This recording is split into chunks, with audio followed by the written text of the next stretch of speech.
If you think about it, growing up in Nigeria, how many mad people's dick did you see? Welcome back, guys. This is Madness in Nigeria Living, and I'm your host, Gesi. And this is actually a very exciting episode for me because one of the questions I was asked a lot when I created the podcast is, why did you decide to create a podcast? And 10 episodes in, I felt it's proper to talk about the madness proper. So today we're taking a deep dive into the allegory of the cave, and the cave here is Nigeria. If you're a fan of philosophy, the allegory of the cave is something you probably already know. If you don't, bear with me, I will explain later on. Back to the original question. How many mad people's dick did you see growing up as a kid? I think that's one of the things that a lot of us don't even want to consider, what those things might imply for our psyche, what those things might imply for the way we view the world. And it's not just that, I'm going to talk about a lot of things. Today's topic would be a little bit more scattered all around the place. I will just go with the flow, go all around the place. Back to the madness zone. When you say mad person in the middle of the street, butt naked, a mad woman butt naked, a madman butt naked, what impressions do they leave on kids? You know, I never even really thought about this thing till today. I'm recording this episode as at the 26th of April, and I will tell you, I've never for once paused to think the implications seeing a madman's dick will have on my psyche. I've never thought about it. And the thought process only came because I was having a phone call with a friend, and she was talking about how as a kid growing up in a primary school, there was one madman that used to stay close to the school, and the madman used to always masturbate in front of the school. Now imagine as a young girl seeing a madman masturbate. A lot of people don't even think about it. So the first thought process I want to navigate for this madness and say mad people is the possible implication it might have on the children's psyche. As a man, I can only talk about the possible experience it can have on men. For a lot of guys, especially when you first start getting to the point of puberty, there's a feeling that your dick is not big enough. There's that insecurity that moves around it. And ask most Nigerian guys, they'll tell you, mad people dick are always big. As an adult now, looking at their dick is never big, it's just there, it's just average. The thought process of mad people's dick are always big is because we saw it as a kid. And that is something that has dug deep into our psyche. That we felt ours was small because we were still growing, we were still developing. We felt it was small, so it affected us in a way that might lead to different type of insecurity. That might lead to the thought process of, I need to validate my manhood through promiscuous sex life and all that. If you did not grow up in Nigeria, the thought of seeing mad people butt naked is absurd. It's completely absurd. It's mad. Now the question is, why didn't our parents, why didn't the adult, why didn't the government try to shield children away from that experience? That brings madness number 2, what it means to protect people in Nigeria. Protection here for the average Nigeria doesn't mean shielding people from experiences, and when the experience happen, how to get them to properly live through the experiences. No, that's not what protection is. Protection for Nigerians is image, keeping your image to look pure, purity. So for the example of my friend that I said saw the madman masturbating, her mom used to just tell her, cover your eyes while they walk past the madman. Clearly, covering the eyes just before the walk close doesn't mean she didn't see it. But because the mother can go with the idea of, the child is still pure, you say a child they don't know, that's enough protection for them. That's like the madness. I even know people that were sexually molested as kids, and their parents just like, don't talk about it anyway. In the hope of, if people know that you have been touched as a kid, it might reduce your value. The protection there is the image. It's never the person, it's never the human. And that's what protection is for Nigerian. And that is also another madness. Now, madness number 3 is respect. When you think about respect in Nigeria, a lot of people can't even separate what it means for someone to be respectful and not fearful of you. Like, we have confused respect with fear. We don't even know how to separate it anymore. We don't know how to separate what it means to respect someone if you are not afraid of the person. And that's why you see, like, a lot of times when you meet people that don't inherently just, especially coming to the West and coming to Lagos, when you see people that how they show their respect. They say an elder, they just kneel down and all that. They just don't even, the elder has not earned the respect. They don't say something that is earned. They say it as something that you by default should give because you are lesser than. And since the elders feel it's something they should receive by default, they use power to try to get it, and that power leads to the fear. A lot of Nigerians will casually say how they respect their dad because their dad is scary, and when they talk about their mom, you see a lack of respect for their mom because their mom is not scary, and you see that we have mixed fear with respect. Madness number 4, love. This one is the tricky one. A lot of Nigerians here, our first set of bullies, our parents, our adults, that our caregivers, they are our first set of bullies. The first set of people that beat you up for doing nothing. The first set of people that were frustrated and poured the frustration on you are like family members, are like people that are supposed to love us, people that are supposed to care for us. And what does that do? We don't even know the difference between love and abuse. In fact, love that does not have abuse doesn't feel like love to a lot of people, and they don't really think about it here, but it's what they have always known. It's just normal. That's the word. It's just normal. Madness is just normal in Nigeria. And this love with abuse mixed with fear and respect, you find the epitome of that in religious gathering. You find the epitome in pastors. You find it in imams. It's like they show you the most abusive shit. How can you tell someone that grew up in that kind of environment that you are being abused? How can you tell someone that grew up in that kind of environment that you are just scared of this person because this person abused you and you don't really necessarily respect this person? How can you tell someone that grew up in that environment that you don't care for this person? You just know how to hurt the person because you are so used to growing up with abuse as a way of love. That's why you are hurting someone you claim you love, and you are really hurting the person and you can't help it. And you are not even pausing to think. And then you pause and think. When you pause and think, some things become apparent. A friend of mine was talking about a guy she was with, and she said the guy just started beating the dog, and immediately she got scared of the guy. And she was trying to explain to the guy why it's unethical to beat up a defenseless dog for doing a natural thing that the dog is supposed to do. And she said the guy was looking at her with so much confusion. She could not understand why the guy was so confused. And the guy could not understand what was so wrong with what he was doing. And the guy just felt like, oh, the guy was saying she's a bad person. Madness number 5.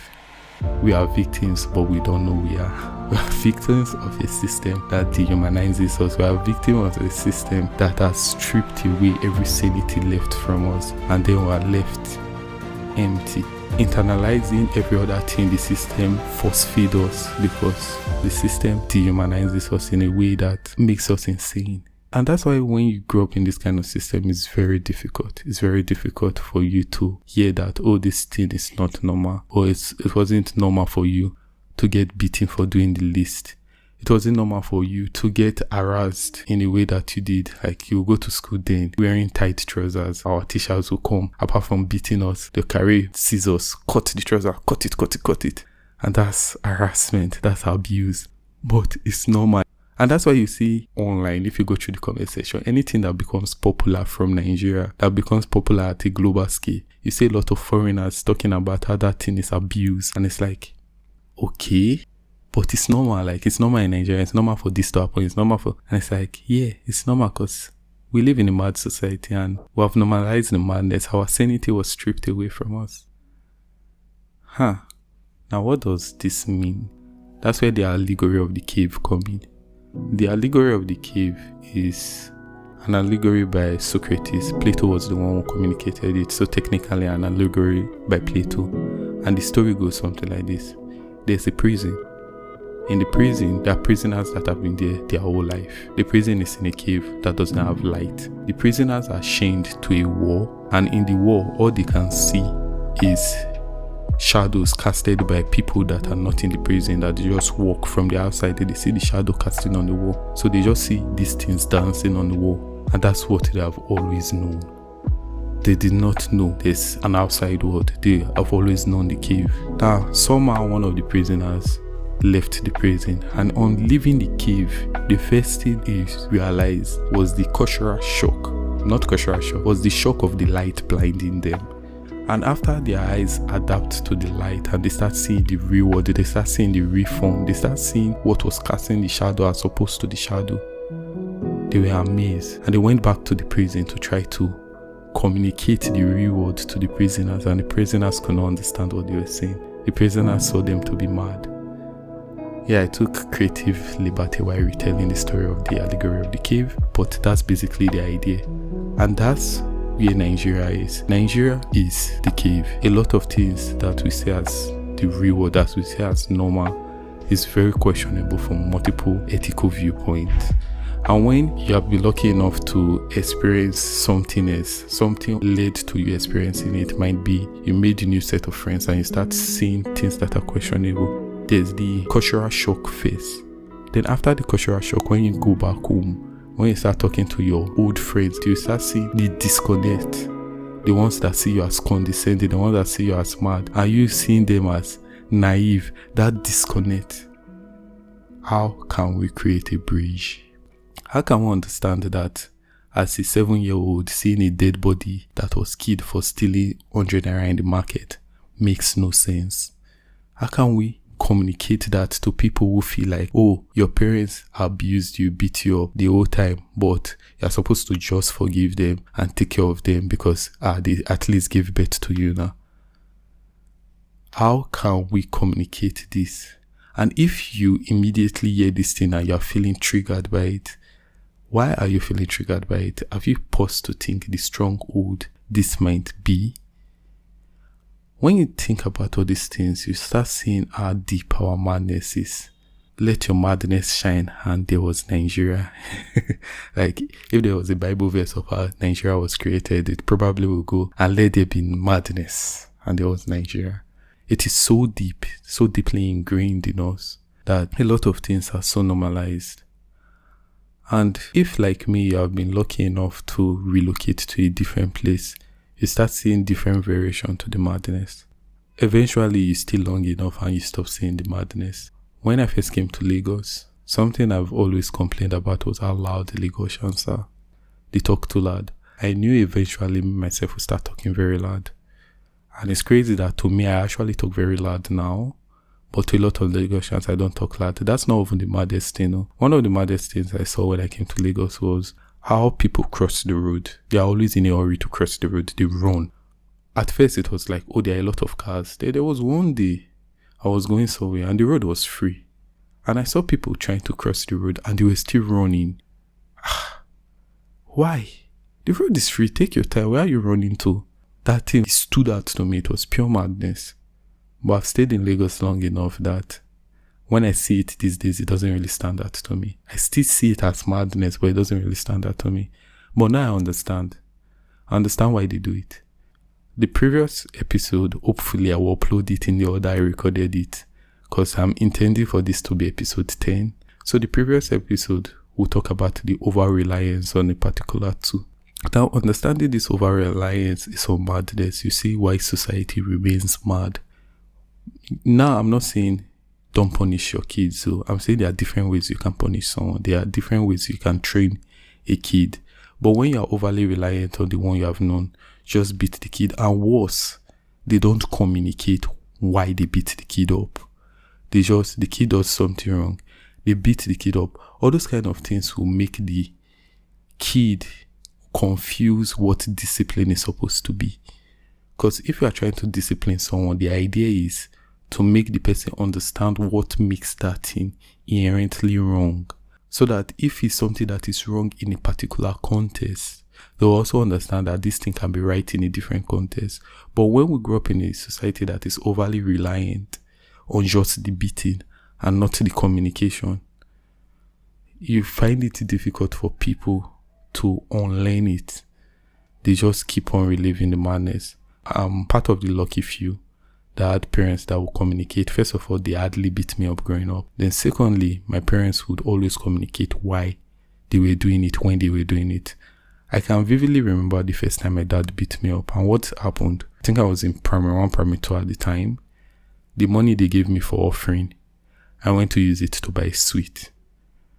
And my dad beat me up. After beating me, crying. When I was done crying, my dad came to talk to me. My mom came to talk to me, telling me how, according to the Bible, Malachi 3 verse 10, that's stealing from God. And they don't want me to go to hell. They don't want me to steal from God. And that's why they're trying to discipline me. I understood it, and I did not internalize the beating. I just understood the lesson.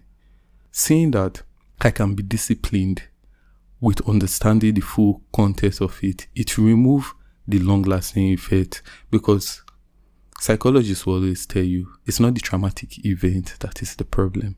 The problem is how they take care of the traumatic event after it happens. So in a society that sees protection as maintaining a purity image, when someone is sexually abused, when someone goes through a traumatic event, instead of proper taking care of the person, instead of a gradual process where you can take care of the person so the person can live through all their emotions, you tell them to look like nothing happened to you. Oh, smile, laugh. You force them to bury all the deep emotions, and that's what caused the wound.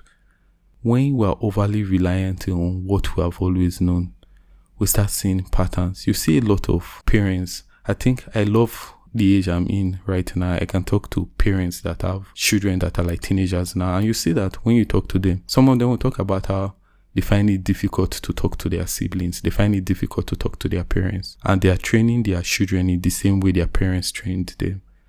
And they don't see the benefit of unlearning. Because one of the things that I learned as an adult was the way my parents trained us growing up has a long way to go with how I can communicate with my siblings right now. For one, that mindset of, oh, you can just wear your siblings' clothes without asking them, and your sibling things, now your thing. That mindset was never there. There was a self-expression. I started choosing the type of clothes I want to wear as at primary 3. It was a very young age. My mom would take me to the market house shoes. That self-expression created a sense of identity, and understanding that sense of identity for me also made me understand the sense of identity of my own siblings. Also made it useful in communication, and most importantly, it also trained me to know when to lean on someone. Let me give you a real life example.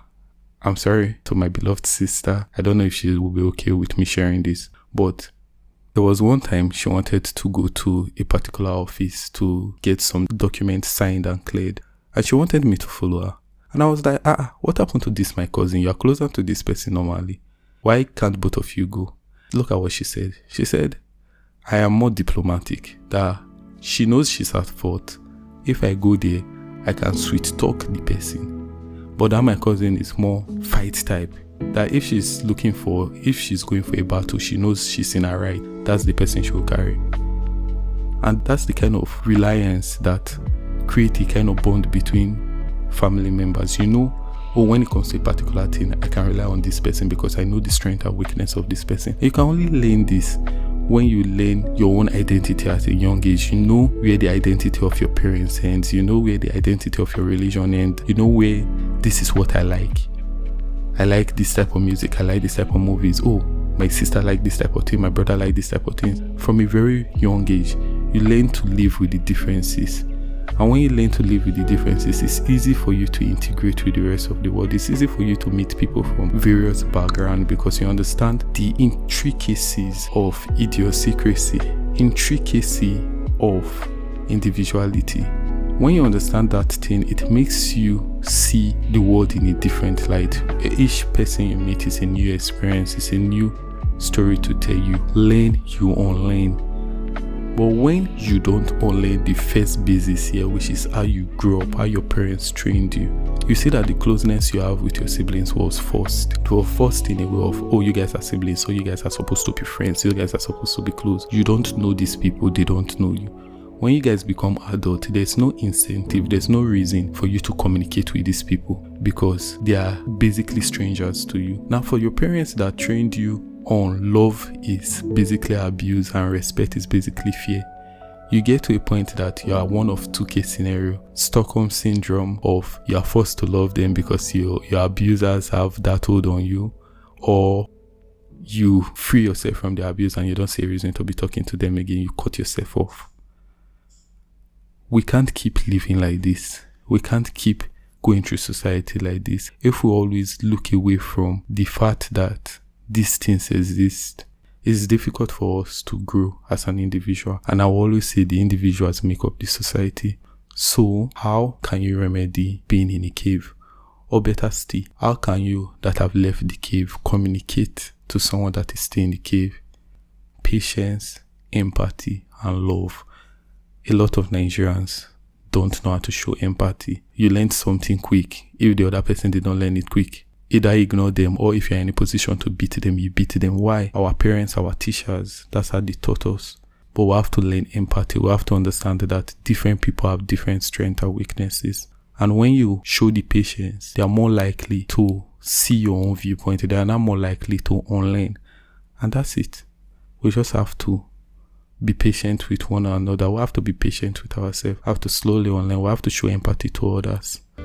And when we do that, the individuals will change. And I believe when the individuals change, the interaction of that individuals with other people will lead to the overall community, the overall society changing. So that's the way I can see for our madness to be remedied. I feel this is a fitting episode to just talk about madness proper. Come back next week and we'll look at another type of madness. Thank you for tuning in. Thank you for showing your support so far. Love you. Bye bye.